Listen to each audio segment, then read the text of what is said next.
break, we laid out some of the motivations and kind of the ingredients that go into these lattice quantum field theory calculations. And the idea is that after making maybe some conceptual leap from the physics motivation to this formulation of fields on a lattice, this problem now looks very similar to a statistical model. So we have this quote unquote action, but really that's kind of like the potential or some kind of energy function. And ultimately, we're trying to compute some kind of integral, let's say, over all of these field degrees of freedom. And so maybe it's worth just reiterating. In the example of, for example, a real scalar field, I'm talking about the integral of one component per side of my lattice. So this is a very large iterated integral, if you like, with respect to this weight function, which takes a configuration of all my degrees of freedom on the lattice and gives me one real number, which determines how likely that configuration should be within this integral. And so we had that, OK, you can define some kind of normalizing constant or partition function just by taking this integral of the Boltzmann weights directly. But ultimately, what we're interested in is this expectation value of an observable O, or perhaps many different observables, which is defined by this integral over the degrees of freedom of O evaluated on each configuration, weighted by these weights, and then divided by the normalizing constant, which is just that integral without the O.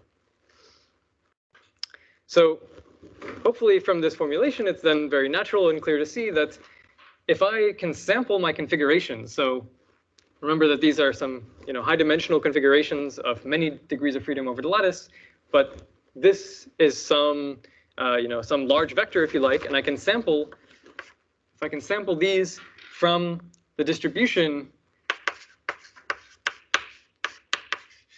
defined by this normalized probability density, then I can simply estimate this by taking, or rather I can say it actually is exactly equal to the expectation value. So now I'll draw a slight difference between brackets and this expectation value, in that brackets is simply maybe a definition of this integral, but expectation value means now assuming I'm performing the sampling of the field configurations. Yeah, so this is the expectation value over the field configurations phi, which are drawn from this distribution. That provides, in principle, this is exactly equal to this quantity of interest, this integral of my whatever observable it happens to be as a function of the field configurations weighted by these magical weights, which are encoding all the physics. And now, of course, by taking some finite number of samples from this distribution, you can estimate this expectation value, and you can perhaps put some confidence interval on what you believe the true value of this is, and then report your value as the prediction from the theory under study. So this kind of boils down the entire problem to a sampling problem over these field degrees of freedom, which looks very similar to the statistical physics problem that we just saw. But I will note that, so far I've just kind of been glossing over this, but our field degrees of freedom, maybe to draw one point of contrast here, our field degrees of freedom are really continuous values associated with this lattice geometry. And they might have some kind of complicated structure, so it might not just be one real number per side of the lattice, but it might be, as I mentioned, some vector of complex numbers, or it might be matrices in this matrix group SUN, which has those particular detailed constraints that you're then trying to sample configurations from.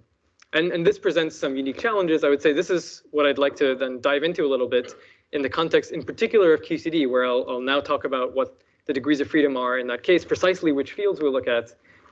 And the sampling in those particular spaces is what really presents the challenge, and what there's certain techniques seem to partially solve, at least, in modern calculations. So the sampling is on the axis or on phi? On phi, yeah. So just to be clear, the x's that I'm taking a product over here are over all sites of the lattice, whatever those happen to be. Those are fixed, they're not moving. And associated with each side of the lattice is maybe a real number if it's just one phi, or it's maybe a complex vector, or it's a matrix, something like this. So it's the values of what's associated with each site. That's what's being sampled over. The lattice geometry is fixed. Yes. Okay, any other questions before I move on? Okay, cool. Sorry, can you repeat what curly O is? Yeah, so curly O, I haven't really given a concrete example yet. This is whatever you would like to measure about your fields, which tells you about the physics. But let me actually, it's a good point to maybe just point out an example. So in this example of, let's say, one real number per side of the field, you might have some theory that describes fluctuations where the field likes to have the same sign and roughly the same magnitude at different points. So you might have, just to write down an example, maybe you have some kind of field configuration like this, and then it slowly fluctuates towards smaller or maybe negative numbers, some configuration like that. So what you'd like to compute over such a distribution of configurations is, for example, correlation functions. So I might write the product of phi at some site x on my lattice. Maybe this is x, and some site y on my lattice. So because this weight function, this action, prefers neighboring sites to have an aligned value and sign, that means there will be some correlation between the value taken at site x and site y if I integrate it with respect to this weight. And so what that means is if I sample my fields from this distribution and I simply take, let's say, the sample mean of the product of phi evaluated at this site and phi at this site, you'll get some probably positive number, and the variation of that number with respect to, say, the distance between these, or maybe the geometric configuration of the two sites, will tell you something about the structure of the fluctuations of these fields. So that's just an example. There's many different things you might like to measure. But the point is they usually are fairly straightforwardly computed in terms of the fields themselves. Much like the magnetization in the Ising model, something that you can easily write down gives you some kind of collective picture on what the fields are doing. Okay, so this is really the heart of the sampling problem, and I've kind of given it a generic language, but I'd like to then, well, okay, maybe let me just briefly summarize what the full structure of lattice calculation looks like, just so you can have it in mind, and then I'd like to talk in particular about what QCD fields look like, so we have something concrete to grasp onto. So just to kind of summarize this high-level picture of what the structure of a calculation might look like,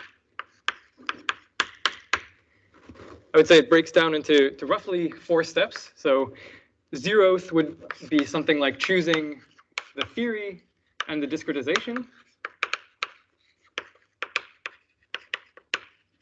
And this, as we were talking about before the break, really amounts to choosing the action, which is your weight function, and also the fields.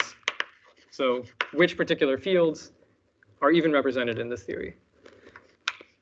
So this is dictated really by what physics you'd like to study. We can think of that as the input, but keep in mind that there is this hyperparameter of the spacing between neighboring sites in the lattice that we would like to vary and eventually do many calculations, taking the limit of that lattice spacing going to 0. So then, having this in mind, we might perform some kind of Monte Carlo sampling of the configurations. So we can build an ensemble or a list, let's say, of n different configurations. So each of these now represents a full configuration of values on the lattice that was drawn. So each phi I was drawn from this distribution.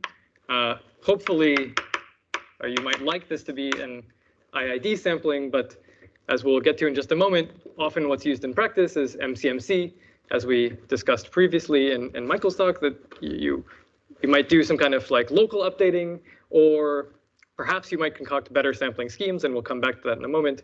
So maybe there's some sort of correlation between these, but your goal or maybe your hope is that you'd like these to be as uncorrelated as possible to get a very good representative sample.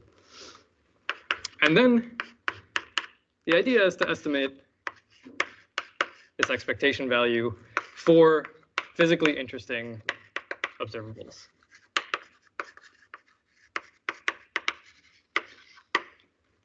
And I leave the details of that out of this talk, but as just mentioned, those might look like products of the values of the fields at different sites, and maybe some things that are slightly more complicated than that, depending on what you're trying to study. Yeah. How do your theories ensure that Z is finite? That Z is finite. So what you need to be true to keep Z finite is that somehow, if this is, let's say, an integral over the reals for each degree of freedom, that somehow your action needs to exponentially cut off, or so needs to grow really as your field degrees of freedom get too large, let's say, which is the case for all physically interesting theories, I would say, almost by definition, because if that weren't the case, you really would have an ill-defined theory in the first place. Yeah. If you get the capital find the omega and stuff, where do they come into this story? Or then, So I'm just writing everything in this example of the small phi, which is just a real number per site. But you can imagine the small phi could be a capital phi instead, or could be an omega. We're actually about to introduce even a new letter for QCD, which is going to look a little bit different. So this is whatever field you happen to be. So again, that's part of our 0th step of defining which fields we work with here. OK. And then maybe I should add as kind of like a 3rd step, we repeat usually 0 through 2 for different choices of the hyperparameter A, for example. So different lattice spacings A.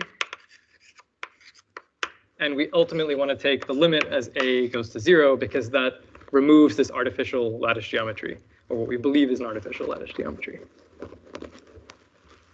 OK, so that's kind of the high-level picture of how these calculations proceed. And now I think it would be useful to go into, well, to really complete step 1 in some sense, or step 0 for QCD in particular, which is one of the most difficult lattice theory simulations that are done in practice. Is there a problem with using a square triangular?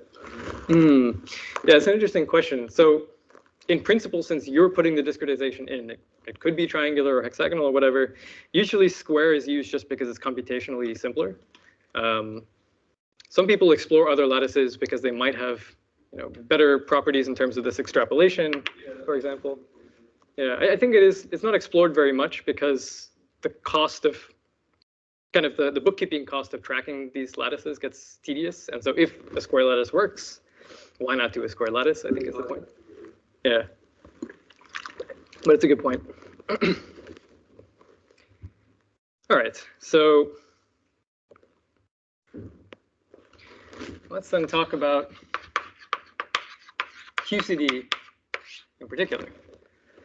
So quantum chromodynamics is the theory of the strong force, as mentioned, and it's really the theory of quarks and gluons and their interactions. So we had better define fields that go with these things and precisely state what they are. So just as a reminder, quarks include these more familiar up and down quarks, but there's also the rather odd ones like the strange quark, the charm quark, etc. There's 6 of them in total. We won't worry about these different flavors. In fact, today, just to keep things simple, I'll hardly worry about quarks at all, which might seem a little bit strange.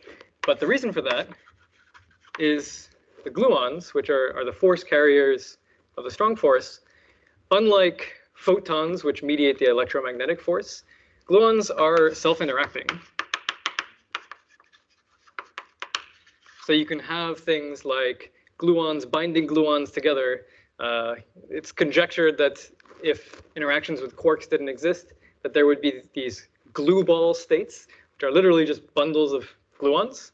And we would see those, except unfortunately, those sorts of states tend to decay in the ones involving quarks. So we don't really see that very effectively in experiments. But nonetheless, the theory involving just gluons by itself is already very interesting before you add quarks to the picture. And then just to connect this to what we know about the real world, the maybe 2 most common examples of states that really involve QCD are the proton and the neutron,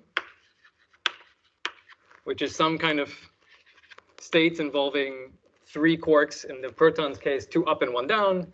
In the neutron's case, 2 down and 1 up. that are bound together somehow by these gluons, which I'm drawing with these kind of squiggly lines.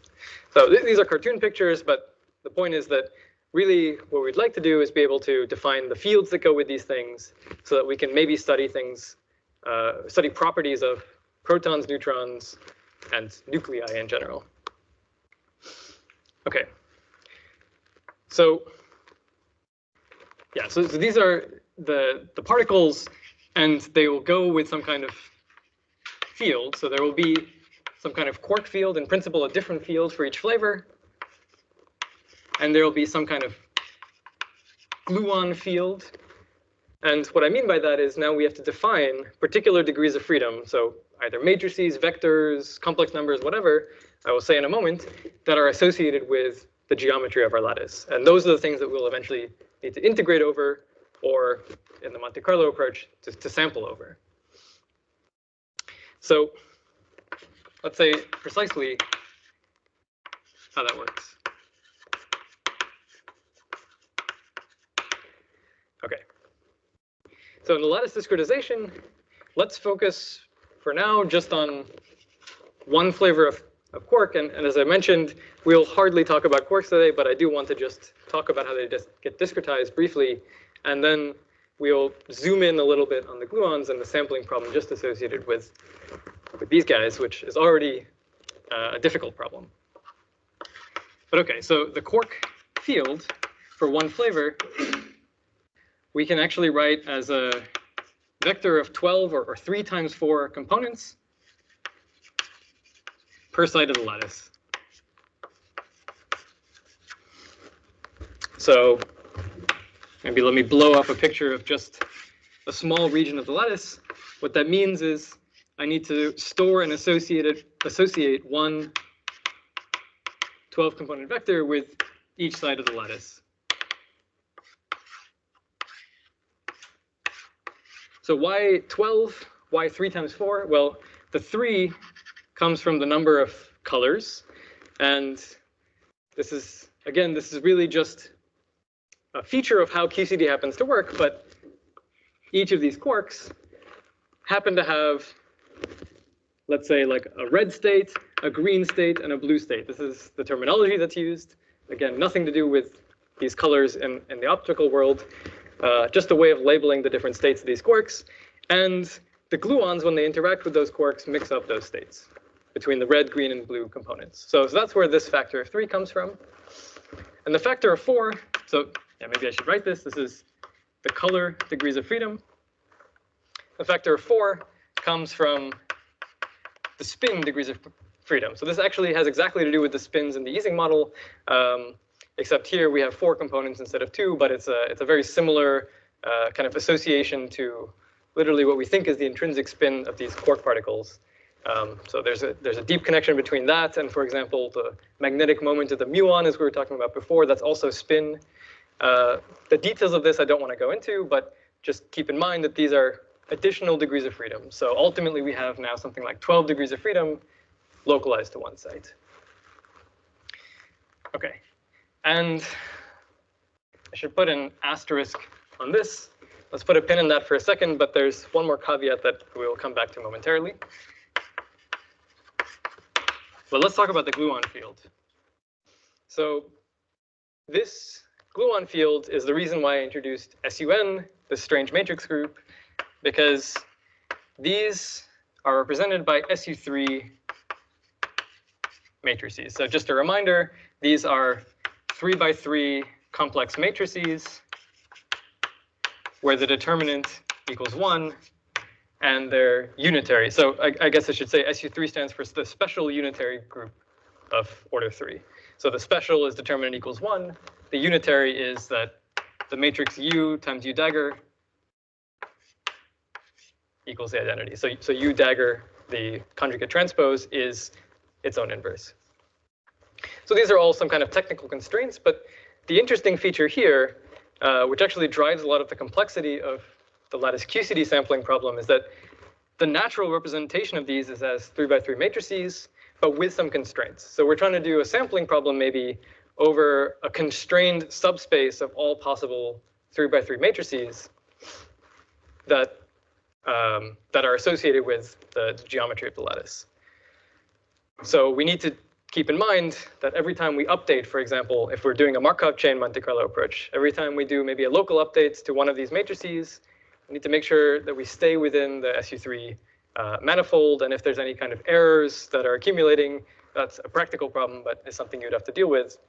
But also the fact that this is a constrained space might mean that anytime you try to do some, let's say, trying to mix within this space, you're dealing with the problem that all of the motion in the orthogonal directions gets cut off, and maybe that truncates the directions in which you move and shortens somehow the motion in this space. So it's a bit of a caveat, but these constraints, I would say, are really a non-trivial part of the difficulty of this problem.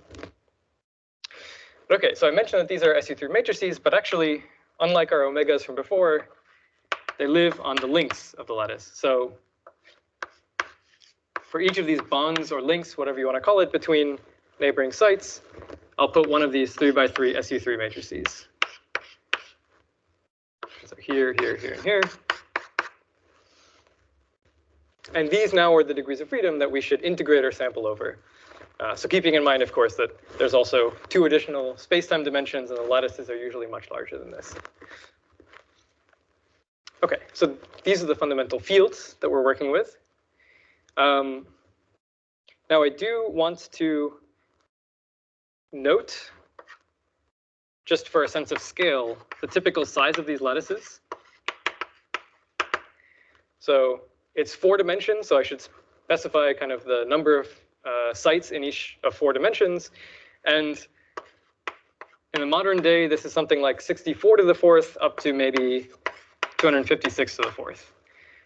And if you do a quick kind of degrees of freedom counting, if this is your lattice geometry, and then how many links do I have, and how many degrees of freedom is encoded inside, say, SU3 matrices, or vice versa in quark fields, I mean, you'll pretty quickly get that this is something like 10 to the 12 degrees of freedom or larger on the largest calculations, which, so that's a trillion, right? So if we want to store this, and your floating point numbers take, let's say, minimally 4 bytes each, that's 4 terabytes just to store one configuration. And now you want to do some Markov chain Monte Carlo and update it. Yeah, this gets pretty complicated pretty quick. So of course, when you're at these sorts of scales, you're probably working on a supercomputer, and you've chopped up your lattice and distributed it over different nodes so that you can do this efficiently. On a laptop, you could maybe do a smaller lattice of like 16 to the 4th and try to get a crude estimate of something. And then the idea is eventually to scale this up. But okay, so really 2 sources of difficulty in this sort of a problem. One is simply the enormous scale, and the other is the specific constrained space in which you're trying to sample.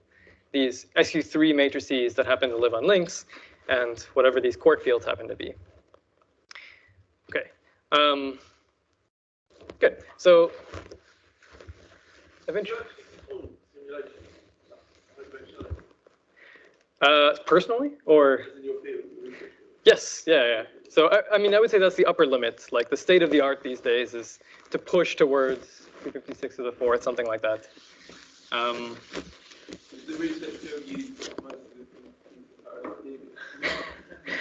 I think there was some statistic somewhere that at least like the open access supercomputing time that you can apply for, this was maybe the largest single consumer. So not the majority, but like the plurality of of consumption somehow.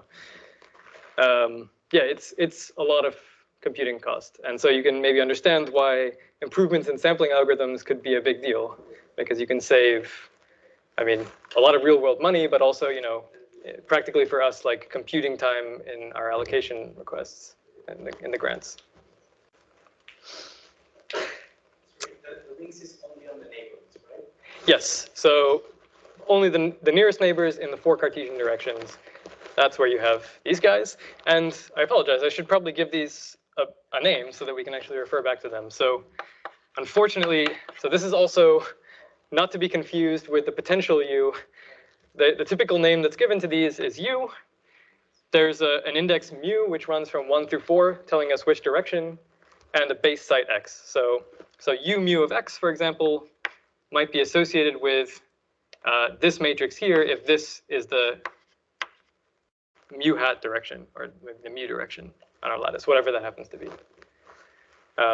So there's 4 components per side of the lattice, and each of those 4 components is itself a 3×3 matrix, just as a notational way of packing up all these degrees of freedom. Okay, so I've defined kind of the field ingredients to this problem. The second part of step 0, which I just erased, is defining the action. And this is where things get a little complicated because the theory it actually admits many different possible choices of discretizations, but there's some fairly simple ones that one can write, especially if we focus first on the part of the action, or the potential, if you like, just having to do with the gluon degrees of freedom. So let's zoom in on that for a moment. And to indicate that I'm focusing on the gluons, I'll write this with a subscript G, excuse me. And here I'm taking in the field u mu of x. So this field over all possible lengths of the lattice is the argument of this action, and we'd like to define a single real number associated with such a field. And what turns out to be physically meaningful is up to some normalizing constants, something that looks like a sum over all the fundamental squares on the lattice of the real part of the trace of the 4 links making up that square. So here I'm just, in a kind of cartoon way, I'm writing 1, 2, 3, 4 to indicate whatever the 4 links are associated with the current fundamental square inside this sum. So this maybe looks a bit opaque, but I hope you appreciate the actual relative simplicity of such an action that's encoding what turns out to be fairly complicated dynamics of gluons and their self-interactions. In principle, this encodes, the binding of gluons into glue balls, that sort of thing, all with a fairly straightforward weight function. So it is a bit different than what you might expect in a statistical mechanics model where, so there you might expect that you have degrees of freedom on sites, and you write down some kind of potential or energy function that has to do with interactions of nearest neighbors between, let's say, x and then x plus, just to use the same notation, 1 unit vector in some direction. But here we're talking about a slightly more complicated geometric object. We're somehow talking about the interaction of the 4 links that are bounding one fundamental square. And so our most fundamental unit of interaction is between 4 of these degrees of freedom rather than 2. And in this fairly non-trivial way, where we're taking the matrix product of these 4 and then taking the real part of the trace for reasons that we shall not get into. But aside from that maybe superficial difference, you can think of this as being some way to associate or to build in some kind of correlations between links that I'm taking a product in some ordered way around 1 by 1 square. And so while the individual values of these links will not really turn out to encode much interesting physical information, there is, by this kind of potential function, the building in of some correlations between 4 links at a time throughout the lattice. So it's a much more kind of complicated correlation structure, but the idea of local correlations then giving rise to long-range fluctuations and so on should be, I think, very similar to a statistical mechanics model. So something like the Ising model that Michael was talking about. Okay, so this is a very simple particular action that one can write down for the interaction of these gluon fields. Again, the U's themselves are not necessarily so trivial. They are these SU3 matrices, so they have to remain in this constrained space. But then you take a matrix product, you take the real part of the trace, and we're done, in principle. But I should, yeah. So the time direction is treated identically yes. with the other. So this is something that I've been completely sweeping under the rug, I apologize, but there is one step of this process that is very important to making this a feasible calculation, and that's taking this time coordinate, which you think of as very distinct from the spatial coordinates, of course, and it is, but performing essentially an analytic continuation in the mathematical sense to go from this time coordinate to quote unquote imaginary time, which sounds like science fiction, but it really amounts to, I mean, if I think about the complex plane of time, maybe originally your time coordinate runs along the real axis. It literally corresponds to a Wick rotation in the sense of changing my contour of integration to this imaginary direction of time. And the net effect of that is to place time on the same footing as space. So now you get this nice symmetry between space and time. It comes at a cost. So if you want to look at any process that evolves in real time, you can't anymore because you're going in the wrong direction. But you can still frame interesting physical questions on this imaginary time contour and extract information that tells you about the original theory on the real-time contour, essentially by analytic continuation. So this is a bit of a cartoon of what happens, but the upshot is this is one of the key steps that lets you transform this into a statistical physics-like problem, where time is on the same footing as space. Do you have time to mention how you incorporate an arrow of time periodic boundaries? Yeah. So typically you do have periodic boundaries in time, and that's okay on the imaginary time contour. So on the real time, you imagine there's something like causality, like I do something here, and the effect propagates, and then I can observe it later in time, and only later in time. But on the imaginary time contour, that's not true. So you might have a correlation between an event in the future with the past and stuff like this, you know, in the imaginary future and the imaginary past. So really, we have to just think of this as a mathematical tool. And what happens if I make the boundaries of imaginary time periodic, like so, in effect, is to introduce a finite temperature, which has to do with the inverse extent of this time axis. So you end up with somehow being able to control the temperature of the system. You actually are, in some sense, studying quantum thermodynamics, so the quantum and thermal fluctuations of your field. And by changing the extent of this periodic time extent, you can tune the temperature you're at. So the time extent is actually like the inverse temperature, so longer means colder, shorter means hotter. And by doing so, in principle, you can also access thermodynamic information if you like. But in that sense, then periodic boundaries is not an issue. But you lose the arrow of time. You lose the arrow of time, yeah. So this is certainly a sacrifice that you make. And the reason for that is, if I look at my, my weight function, so on the imaginary time part of the contour, I have this sort of an e to the minus action weight, which for real actions is positive. And we got to that on the imaginary time contour from what was originally a complex weight. So this we run away from because you can't sample. And we go to something that you can sample via this Wick rotation. And it just so happens that that also puts all the four coordinates on equal footing. So you end up with this very symmetric looking definition of actions as well. Okay, yeah, great question. So that technical caveat aside, I'd like to briefly mention how the quarks come into play. Let me write this with S subscript Q. I better give these guys a label as well. So I'll write them with psi, because that's usually what's written, as a function of x. And again, there's some freedom of choice in how one does this discretization, all of which is consistent with the same theory of QCD that we believe describes the strong nuclear force.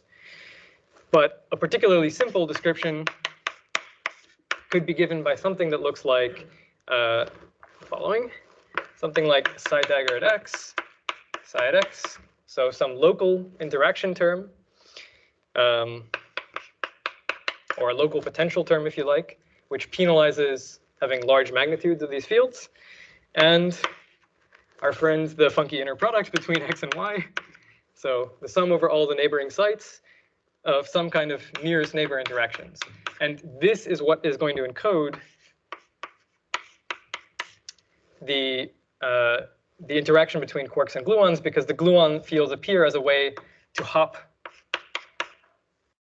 I guess this should be y, to hop between nearest neighbor sites. And so it should just be clear, what I mean is that in this notation is if we treat y to be x after translation by one unit vector in the mu direction, then I should use u sub mu of x. So this kind of vector matrix vector inner product is the reason why, if you like, quarks need to have this color component, because we're going to multiply that with the 3×3 color degrees of freedom of the gluons. Okay, so this is a bit of a cartoon. There's some details as to how exactly this happens. I haven't talked at all about the spin degrees of freedom, so actually there's some extra goop that should go in here, but we'll not worry about that because it's a constant, yeah. It depends on the mu direction, but it is a constant 4×4 matrix which interacts with these spin degrees of freedom. Yeah. Yes. So these daggers are down here. Yeah. So this is some kind of vector inner product with a matrix. So if you like, I can write this out with explicit components. I have some psi I x star u ij psi j y. So this is a 3×3 matrix. These are 3D vectors per spin component. And so it's like a vector matrix vector inner product. So all of this yields a scalar. If you do everything carefully with the right coefficients, it is a real number as well. With an asterisk on that we need to get back to momentarily. But this sort of an action, again, hopefully you can see it's got a lot of indices flying around, but the actual type of interaction between this maybe looks a bit similar to how you might define the energy in a statistical mechanics model, in that I'm talking about trying to correlate in some way the nearest neighbor quark fields, as well as maybe penalize or encourage the quark fields to have, well, I guess really penalize the quark fields to have large magnitude to make sure everything's bounded. And so these are fairly natural looking terms that one can write down. And all the complexity in some sense comes from just trying to simulate the emergent dynamics and fluctuations of these fields from fairly simple origins. Okay, so now I should get to this asterisk briefly. So you might also notice that this kind of functional form is completely quadratic in the fields. And so if I look at the weight e to the minus action having to do just with this part and the integral over these fields, this is some kind of Gaussian integral that actually we can do analytically out of time. And just schematically speaking, we'll get some determinant of some matrix that only depends on the gluons back from this. So this is what is typically done. And the reason for that, you might imagine that this determinant is just harder to compute than these actions. I mean, this is a determinant in a matrix of interaction between all sites of the lattice with all sites of the lattice. So it's a order volume by order volume matrix, which is fairly expensive to compute the determinant of. But the reason this has to be done actually is that I've slightly lied to you. These psi's are not actually either real or complex numbers. They're actually, they take values in some kind of Grassmann algebra. And so if you wanted to explicitly represent these numerically, it would be hopeless.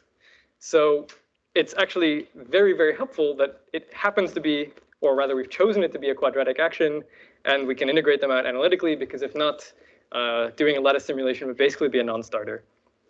And yes, so Grassmann algebra is essentially here just stating that they anti-commute with each other. So the anti-commutator of these two, somehow looks like a delta function. So maybe, actually, sorry. So they anti-commute, they pick up a sign when you exchange them with each other. And what it means to integrate over such anti-commuting numbers, you have to define. So one simply defines that the integral over one of these where the function doesn't in any way depend on it is 0. The integral over one of these where you have one factor is 1. And because they anti-commute, a product of these squaring any of these variables is simply 0, since psi squared equals minus psi squared equals 0. So the rules of the Grassmann algebra are not too bad to write down, but if you want to actually represent, maybe with some matrices, what these psi's actually are, and then represent these integrals, this would be, you need an exponentially large space to do so. So this would not be possible. So it's very helpful that, in fact, we have a Gaussian weight from a quadratic action, and these can be analytically integrated out. And that's also why we're almost just going to table worrying about the quarks, because at the end of the day, you have some weight over the gluons that comes from their interactions amongst themselves. And then you have some weight that comes from their effective interaction mediated by these quarks. So you can really think of this as being some kind of marginal distribution that is additionally impacting the gluon fields. It's complicated and costly, and hopefully if there's some time, I'll return back to that. But we can just think of this as yet another weight that needs to be applied to our sampling problem. So at the end of the day, we can kind of cross out the quark fields via this trick, and we just say we're just restricting ourselves to the gluon fields with one fairly simple weight and potentially one kind of complicated weight, but still something that you can calculate over these degrees of freedom. Okay, so questions on that? Yeah.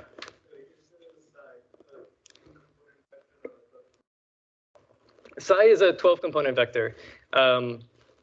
I'm kind of not talking in this action description exactly about how the fourfold copies of these three components talk to each other, but that has to do with this extra matrix that one could insert that really makes those also interact with one another. But in total, it's a 12-component vector. Or if you like, I can take this 12-component vector and I can fold it up into some kind of like 3x4 matrix.